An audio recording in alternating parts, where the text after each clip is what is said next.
जी Nepal HD television अब तपाईँ सँगसँगै।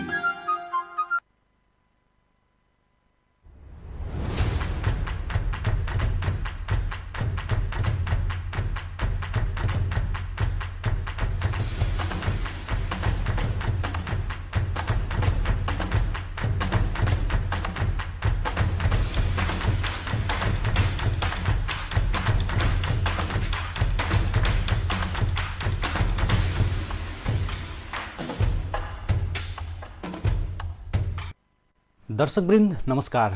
कार्यक्रम बिजनेस वाचमा स्वागत छ। म वीरेन्द्र। जी नेपाल एचडी टेलिभिजनमा हरेक मङ्गलबार बिहान 9:30 बजे र बुधबार दिउँसो 1 बजे कार्यक्रम बिजनेस वाच हेर्न सक्नुहुन्छ। बिजनेस वाचको आजको अङ्कमा एकजना सफल युवा उद्यमीको प्रेरक कथा प्रस्तुत गर्दैछौँ। रुचि, आत्मविश्वास र दृढता भयो भने शून्यबाटै पनि सुरुवात गर्न सकिन्छ र सफलतासम्म पुग्न सकिन्छ भन्ने उदाहरण यी सफल युवा उद्यमीले प्रस्तुत गरेका छन्। उहाँ हुनुहुन्छ आशीर्वाद पेन्ट्स उद्योगका सञ्चालक किरण कार्की। आउनुहोस् लागौँ उहाँको जीवन सङ्घर्षको र व्यावसायिक सङ्घर्षको कथातर्फ। पिता गङ्गा कार्की र माता मीना कार्कीका 8 सन्तान मध्येका 6औं सन्तान किरण कार्की 2033 सालमा दाङ जिल्लाको साबिक बेला गाविसमा जन्मिएका हुन्। राजनैतिक पृष्ठभूमिका पिताको सपना थियो कुनै न कुनै छोराले आफ्नो बिडो थामिदेओस्। अरू छोराहरू जागिरतिर लागेपछि पिताको उक्त आशा किरणमाथि अड्केको थियो। तर किरणमा त बाल्यकालदेखि नै अर्कै रुचिको मुना पलाइसकेको थियो। राजनीतिक व्यक्तित्व भएको हुनाले हाम्रो घरमा पाहुनाहरूको आउजाउ हुनेको सामान्य प्रक्रियामा पर्थ्यो के त्यो बेलामा विश्वास गर्छु मलाई, मैले 7-8 कक्षामा पढ्ने बेलादेखि नै त्यो बेलामा मैले छुट्टै आफ्नै खल्तीको पैसाले छुट्टै एउटा व्यवसायको रूपमा चाहिँ अब घरमा कुखुराहरू पाल्थेँ कि मैले आफै। हजुर, लोकल कुखुराहरू हुन्थ्यो। अनि बुवाका पाहुनाहरू आउने बित्तिकै बुवाले मसँग हेरेर त्यो कुखुरा मलाई अथवा यो भन्दाखेरि मैले बुवासँग रुपियाँ लिन्थेँ कि त्यसको छुट्टै। त्यो खालको एउटा मेरो अब त्यो बेलामा हामी सँगसँगै अब 4-5 भाइ, अब ठुल्दाई र माइल दाई चाहिँ ठुलो भए पनि अरू बाँकी 3 भाइ त हाम्रो 2-2 वर्षको फरकमा थियो हामीहरू। उहाँले पनि अनुकरण गर्न सक्नुहुन्थ्यो, तर उहाँलाई त्यो चासो भएन कि मैले चाहिँ बुवालाई बिक्री गर्थेँ कि मैले कुखुरा। अनि त्यो बेलामा अब म 7-8 कक्षामा पढ्दाखेरि भन्नुको मतलब 44-45 सालतिर कुरा गर्दैछु मैले हो। अब त्यो बेला पनि मसँग 2-4 रुपियाँको खल्तीमा हुन्थ्यो कि त्यो एकदम ठुलो कुरा जस्तो लाग्छ मलाई कि। अनि त्यो जुन आफ्नै व्यवसायप्रतिको जुन मोह जुन त्यो बेला चाहिँ मबाट जाग्यो नि, त्यसले चाहिँ जागिरप्रति मलाई कहिल्यै पनि त्यही इन्ट्रेस्ट लागेन कि मलाई। माध्यमिक तहमा पुगेपछि करिब 7 किलोमिटर टाढाको विद्यालय जाँदा बिहान चाँडै घरबाट हिँड्नुपर्ने हुँदा आफैले खाना पकाएर खाने होस् या घरमै कुखुरा पालेर रमाउने होस्, यी र यस्तै बानीहरूले सानै उमेरदेखि स्वावलम्बीपन थियो। तर पिताको जोडबल र इच्छाका अघि किरणले आफ्नो रुचिलाई थाती राख्नुभयो र पिताकै रोजाइको विषय अध्ययन थाल्नुभयो। तर पढ्दा पढ्दै काम भने बजार व्यवस्थापनकै सुरु गर्नुभयो। पढाउनुको पछाडि चाहिँ उहाँको अब मेरो राजनीतिक विरासतलाई अब पढे लेख्यो भने अलिकति राम्रोसँग चलाउला भन्ने खालको उहाँको इच्छा थियो होला। अनि त्यो कानुनको स्नातक पनि बुवाको इच्छा अनुसार गरेँ। तर मैले रेगुलर रूपमा चाहिँ पढ्न पाएन कि। पहिलो वर्ष स्नातकको दोस्रो वर्षको सुरुवातदेखि नै म अब केही कमाउनु पर्छ भन्ने खालको पनि भयो। अनि काठमाडौँतिर हानिएँ। अनि त्यहाँ गएपछि एउटा बहुराष्ट्रिय कम्पनी थियो चुरोटको, त्यहाँ चाहिँ एउटा मार्केटिङकै फिल्डमा एउटा काम पाएँ भनौँ। राम्रै थियो, एउटा सर्ट सुविधा राम्रै दिएको थियो उसले पनि गएँ त्यहाँ चाहिँ। अब त्यही त एउटा हेर्नुहोस् न, अब यो नियति हेर्नु कि कहाँ भाग्यले कहाँ के तय भएको त्यही हुन्छ। बुवाको इच्छाअनुसारले कानुन पढियो। अनि त्यसपछि पढ्दा पढ्दै अब उता गइयो। अनि कमाउनु सुरु गरियो। कमाउनु सुरु गरेपछि आएर जाँच दिने, फेरि जाने, जाँच दिने गर्दाखेरि अनि ब्याचलर पनि मेरो कानुनमा स्नातक पुरा भयो। अनि त्यसपछि मैले ब्रेक गरेँ केही ब्रेक गरेँ। ब्रेक गरेपछि अब मलाई कानुन पढिसकेपछि चाहिँ वकालत गर्नेमा केही चासो थिएन कि। नितान्त बुवाको इच्छा पुरा गर्नलाई सर्टिफिकेट ल्याएर बुवालाई हस्तान्तरण गर्ने बाहेक अरू केही पनि काम भएन कि। त्यो एउटा ब्याचलर अध्ययन सकिँदा सकिँदै किरणमा उद्यमशीलता र व्यापारको जुन भोग थियो त्यसले एक कुखुरा व्यवसायको रूपमा परिणत गर्यो। चाहिँ 54 को मध्यबाट भनौँ न, काठमाडौँ गएको मान्छे लगभग 59 को दसैँ मान्न घर आएपछि म चाहिँ अब काठमाडौँ फर्किँदैन भन्ने निर्णय गरेँ। अनि त्यो चाहिँ लगभग 4 वर्ष या 5 वर्षको पिरियडमा केही बचत पनि भएको थियो होइन। त्यसबाट फेरि अब आफ्नो व्यवसाय गर्ने हुटुटी कि एउटा बचत भएका पैसाले आफ्नै के गर्नुपर्छ भनेर चाहिँ मैले दाङमै आएर चाहिँ त्यो बेला भर्खर कुखुरा पालन गर्ने खुब लहर चलेको थियो देशव्यापी रूपमा। हेर्नुहोस् कुखुराको अब थियो। अनि त्यसपछि त्यही कुखुरा पालन गर्नु पऱ्यो भन्ने हिसाबले मैले के अरे 500 कुखुराबाट ब्रोइलर कुखुराबाट चाहिँ व्यवसाय सुरु गरेँ आफ्नो। अनि भगवान्को साथ अब मेहनत सबै मिल्दै गयो होला। अनि त्यसपछि त्यो बढ्दै गएपछि अब 6500सम्म पुग्यो त्यो सङ्ख्या है। 6500 पुग्यो र समय पनि 59बाट 63 सालसम्म पुग्यो। 63को सुरुवातसम्म पुग्यो भनौँ न। अब त्यसपछि 63को सुरुवातमा तपाईँलाई पनि याद होला, ठ्याक्कै महिना त मलाई याद भएन किनकि यो चाहिँ खराब कुराहरूलाई याद गर्ने त्यति बानी पनि छैन गर्न। अब त्यही प्रसङ्गवश कुरा हुनाले मैले भनेको हो।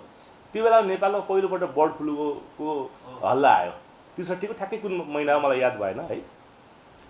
आएपछि एकदम राम्रो भएको देउखरी क्षेत्रमै कहलिएको मेरो कुखुराको फर्म। अनि आफै दाना बनाउँथेँ म, दाना मिल पनि थियो र साना अब 500,000 पाल्ने चाहिँ कुखुराका कृषकहरूलाई चाहिँ म दाना पनि उपलब्ध गराउँथेँ।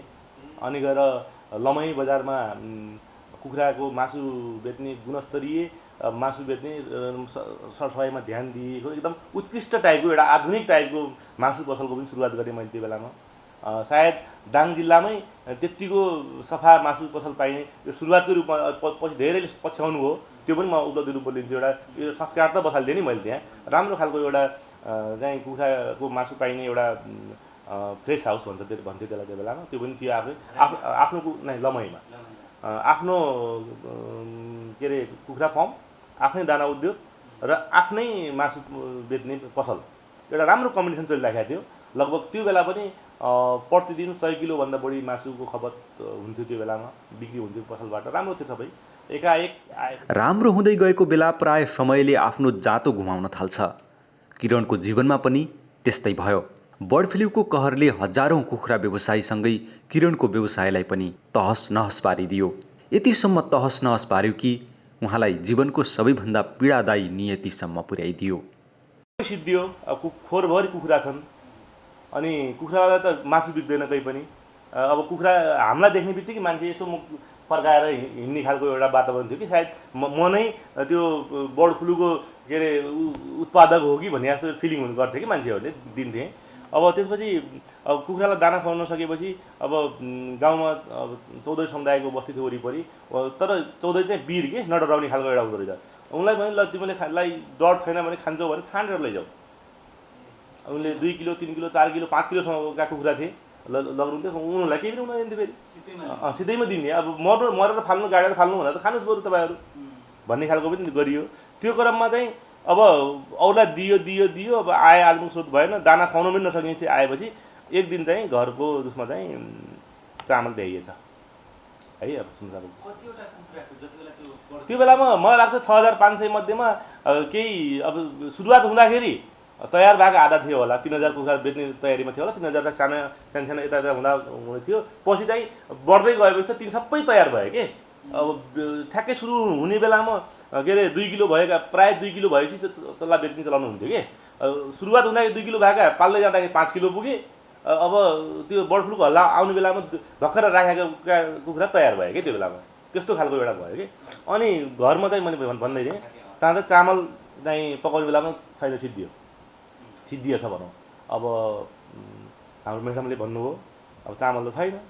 म फेरि बडा सहयोग माने हो। तिन मेरो दाइको घर थियो, बुवाको घर छ, यता सबै अब धेरै टाढा होइन कि अब थियो। तर अब के गरौँ अब त्यहाँ गएर यस्तो भयो भनेर अब आफ्नै घरमा त आफ्नैसँग के हुन्थ्यो र होइन।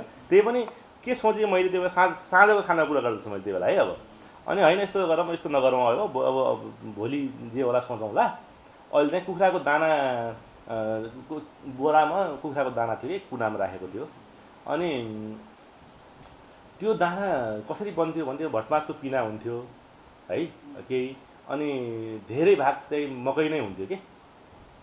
धेरै भाग मकै अनि केही भाग भटमासको पिना र केही अरू भिटामिन जन्ने कुराहरू हुन्थ्यो त्यसमा हेर्नु है। अनि त्यही मकैको दानाको बोरा निकालेर अनि केलाएर फेरि मकै चाहिँ एकातिर गराइ मेरै आँखा अगाडि गराइन् म्याडमले। त्यसपछि त्यसमध्येकोलाई धेरै पटक धोएर पखालेर अनि त्यही शुद्ध एक गेडा पनि चामल नपरेर त्यो मकैको मात्रै भात चाहिँ पकाइयो भनौँ अब पकाइयो। अब पकाएपछि अब त्यो बेलामा मलाई थाहा छ ठुली छोरी त अलि ठुली नै थिए, माइली चाहिँ छोरी, मेरो चाहिँ 2टा छोरी र एउटा छोरा हो। बाबु त एकदम सानो थियो त्यो बेलामा, 2 वर्ष जस्तो थियो। अनि अर्को चाहिँ बिचकी छोरी चाहिँ कुरा बुझ्ने भइसकेको थियो। उसले चाहिँ अब मकैको भातको रङ त रातो हुन्छ नि त, फरक हुन्छ नि त है। अनि यस्तो रातो भात म खाँदैन भनेर रोयो के हो। त्यसपछि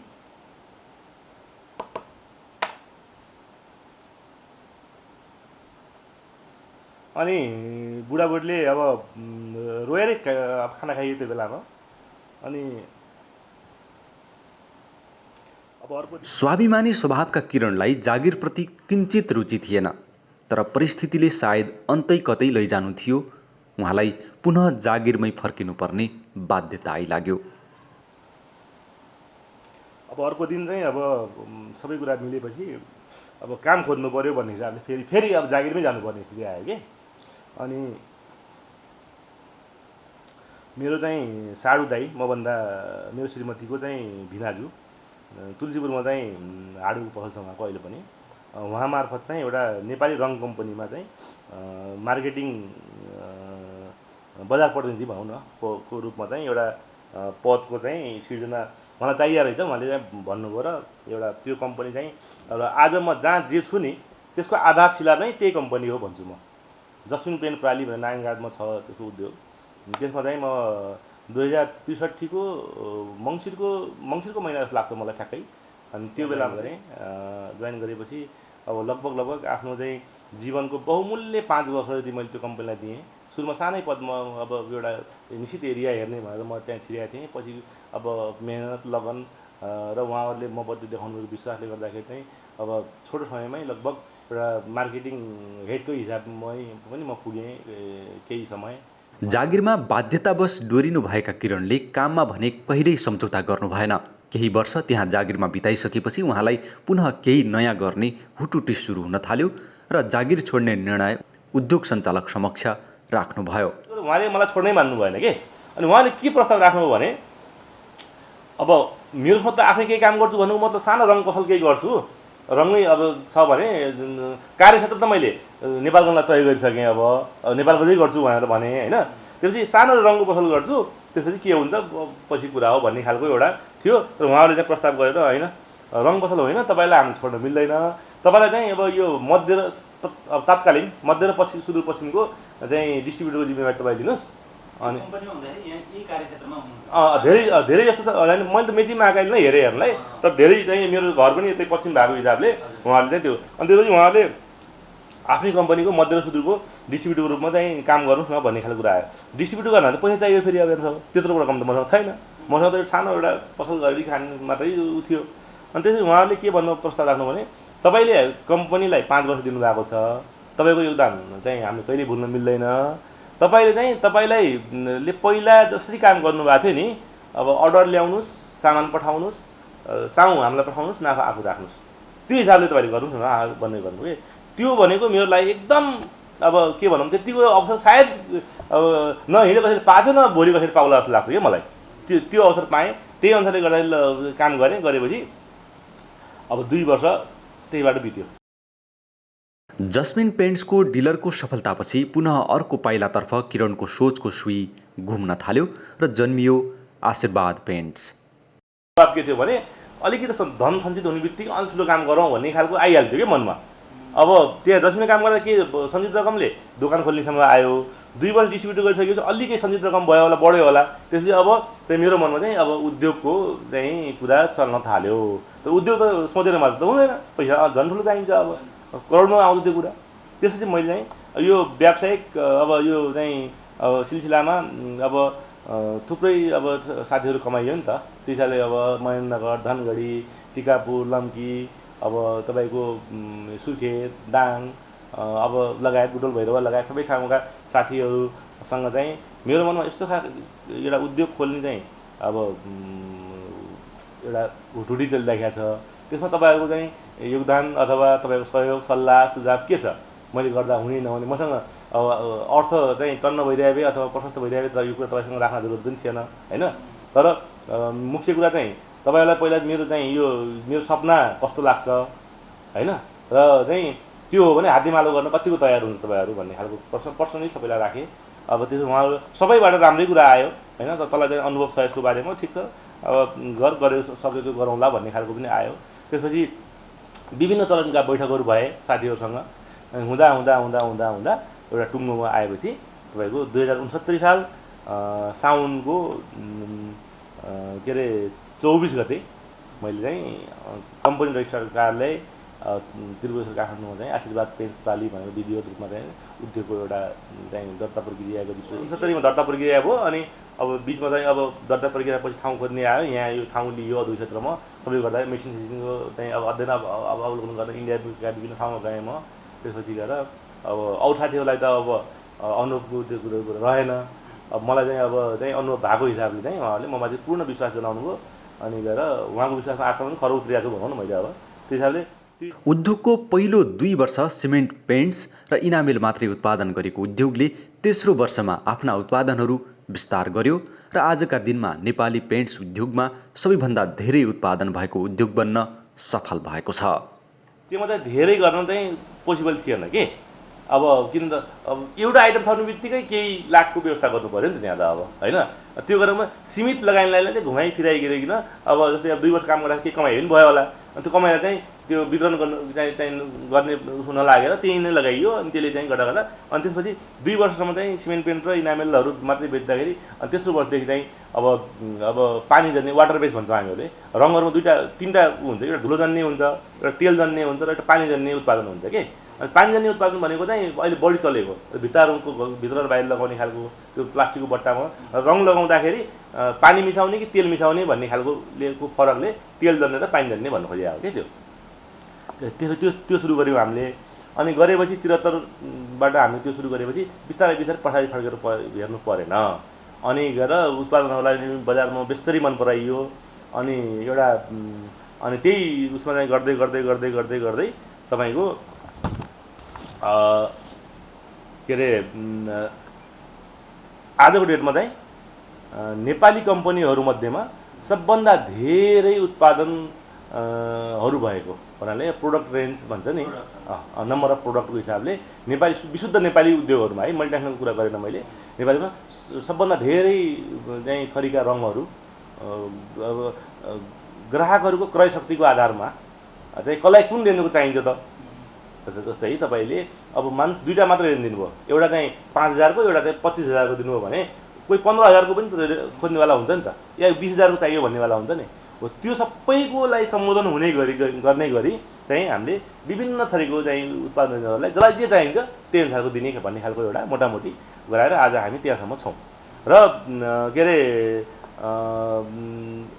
त्यसपछि हामीले उत्पादन थालेको चौथो वर्षमा चाहिँ यो कलर ब्याङ्कको अवधारणा पनि ल्यायौँ हामीहरूले। कलर ब्याङ्क भन्नाले कस्तो भनेपछि अब कलर ब्याङ्क भनेको चाहिँ के भने अब ब्याङ्क भनेको त एउटा कम्पनीको नै हो, तर आफ्नो रङ उत्पादनहरू बेच्ने डिलरहरूमा रङ बनाउने प्रयोजनको लागि चाहिँ रङलाई मिक्सिङ गर्ने अथवा उ गर्ने हिसाबले चाहिँ एउटा मेसिनहरूको व्यवस्था गर्ने एउटा परिपाटीले हो कि कलर ब्याङ्क भनेको। त्यो त हामी कलर हब भनेर चाहिँ आशीर्वाद पेन्टको चाहिएको मेसिन छ।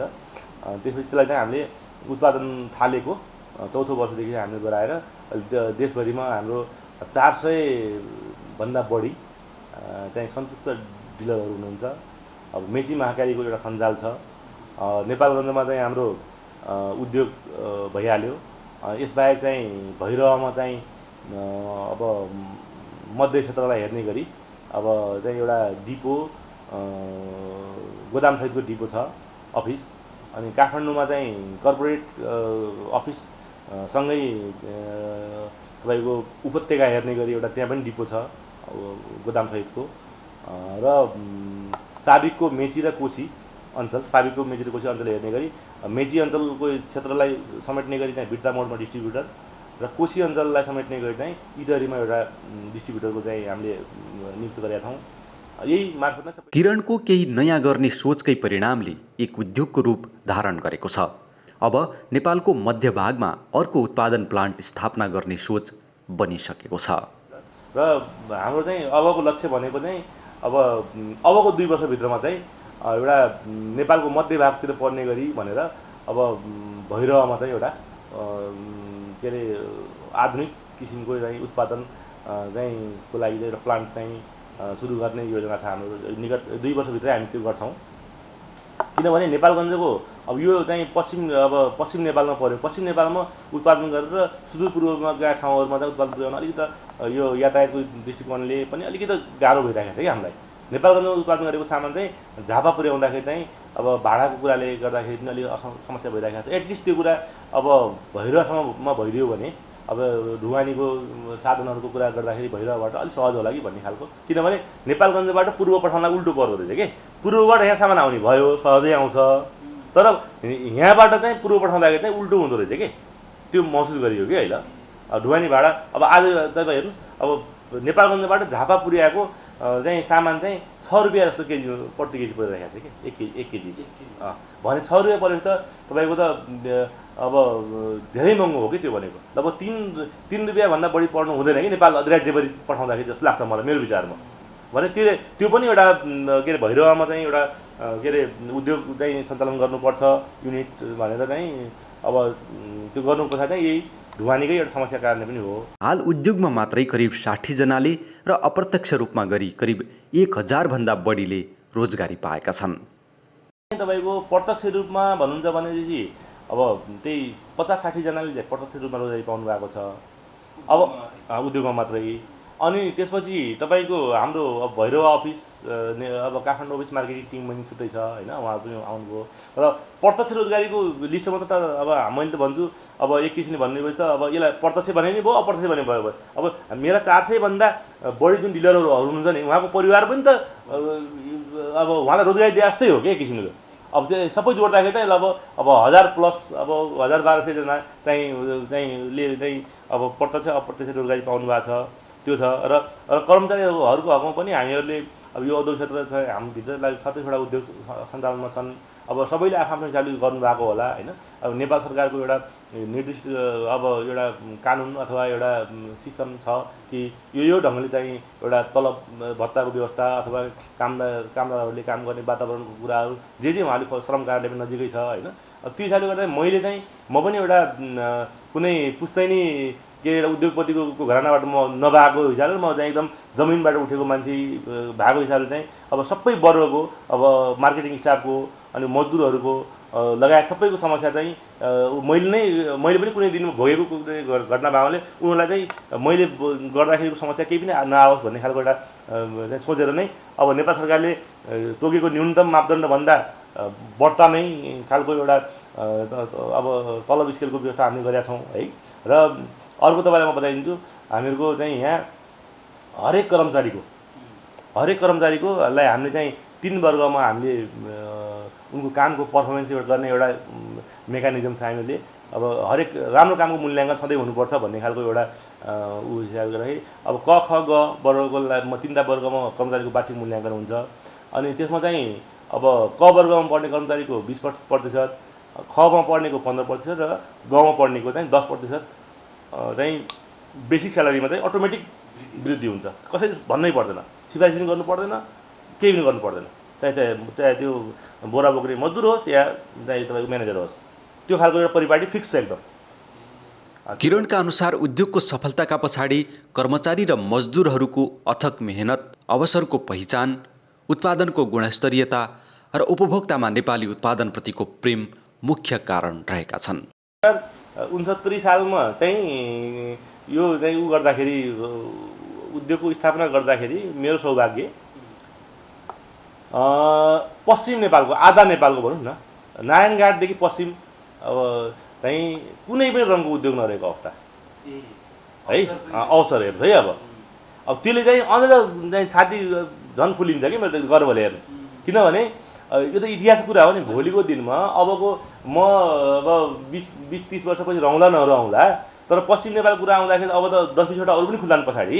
भने नारायणघाट लास्ट पूर्व तपाईँको विराटनगरदेखि अब काठमाडौँ हुँदै नारायणघाटमा आएर सबै रङ कम्पनीहरू अब उतै सीमित भयो। उहाँको उद्योगहरूको सामानहरू यहाँ बिक्री भइरहेको हुन त नेपाल त अब जहाँ पनि गर्न पाइयो, तर क्षेत्रीयताको हिसाबले पनि त नेपालगञ्जमा भएको उद्योग यहीँ छ भने किन नगरे आशीर्वाद पेनको एउटा सफलताको कारण त्यो पनि हो एउटा के हाम्रै गाउँठाउँको उद्योग हो यो भन्ने हिसाबले पनि मान्छेले माया गरिदिनु भयो। उत्पादन त अब हामी समय सापेक्ष रूपमा चाहिँ त्यसमा चाहिँ गुणस्तरलाई ध्यानमा राखेर पैसा बरु कमाउँदै गरौँला, गुणस्तर सामान चाहिँ दिनुपर्छ है भन्ने खालको सोच पनि भयो। अनि त्यो चाहिँ एउटा इतिहासमा चाहिँ एउटा पश्चिम नेपालको पहिलो रङ कम्पनी भनेर र चाहिँ त्यो आयो र त्यसमा चाहिँ नेपालगञ्जको नाम पनि जोडियो कि। अब नेपालगञ्ज भनेको त पश्चिम नेपालको त सबभन्दा अब के भनौँ त्यसलाई एकदम चिने हो। त्यसमा चाहिँ यो नेपालको पश्चिम नेपालको पहिलो रङ उद्योग चाहिँ नेपालगञ्जमा खुल्यो भन्दाखेरि त्यसमा किरण कार्कीको नाम पनि कहीँ जोडिएला, नेपालगञ्ज पनि पक्कै जोडिएला कि। त्यो पनि मैले ठुलो उपलब्धि म ल्याएको छु मैले। मल्टिनेसनल कम्पनीहरू अन्तर्राष्ट्रिय कम्पनीहरू पनि थिए रङका कलरसँग सम्बन्धित। कतिको त्यो चाहिँ मार्केटमा जान सहज कसरी भयो तपाईँलाई? एक त स्थानीय भएर पनि माया गरिदिनु भयो, अरू के यसमा त्यही त यसमा यस्तो छ कि तपाईँको कस्तो हुन्छ भनेपछि एउटा समय हेर्नुहोस् अब तीव्र रूपमा बदलिराखेको छ कि तपाईँले पनि त्यो कुरा अनुभव गर्नुभयो होला, मैले पनि गरेको छु।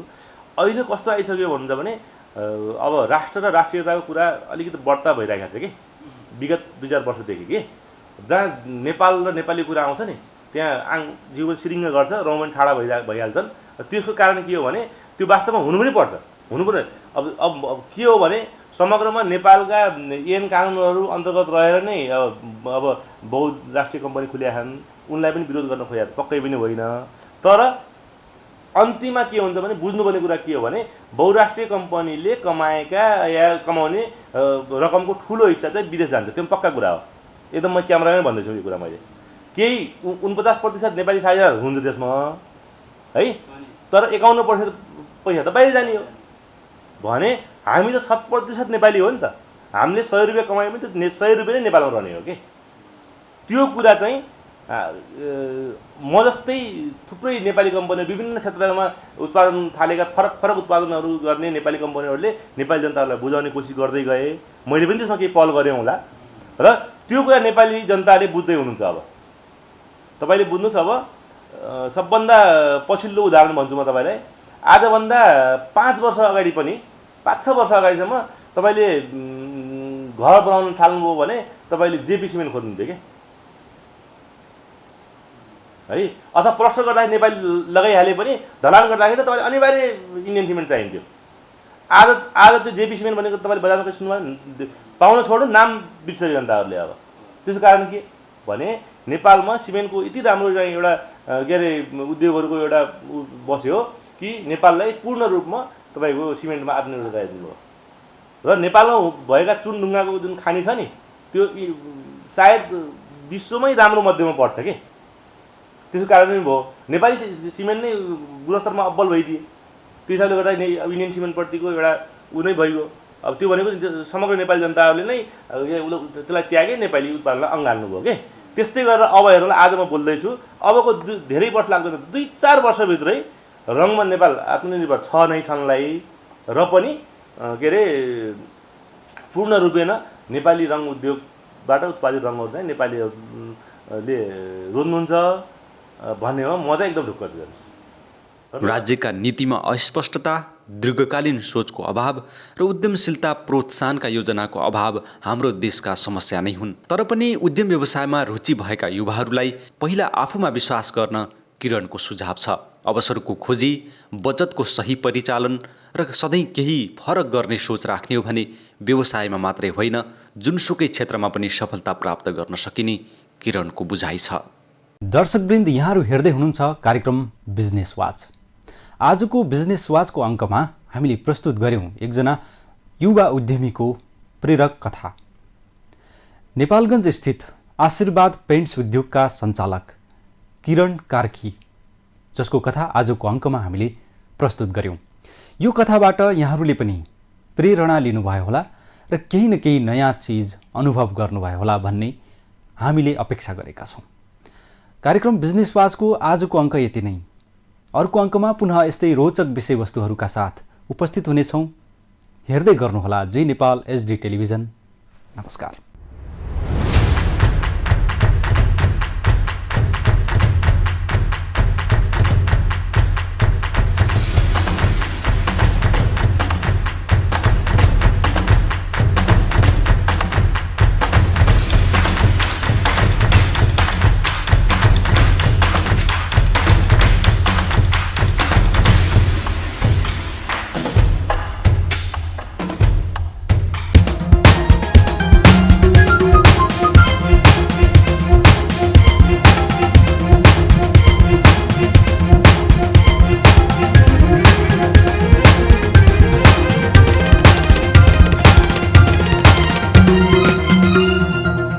नेपाल एसडी टेलिभिजन अब तपाईँ सँगसँगै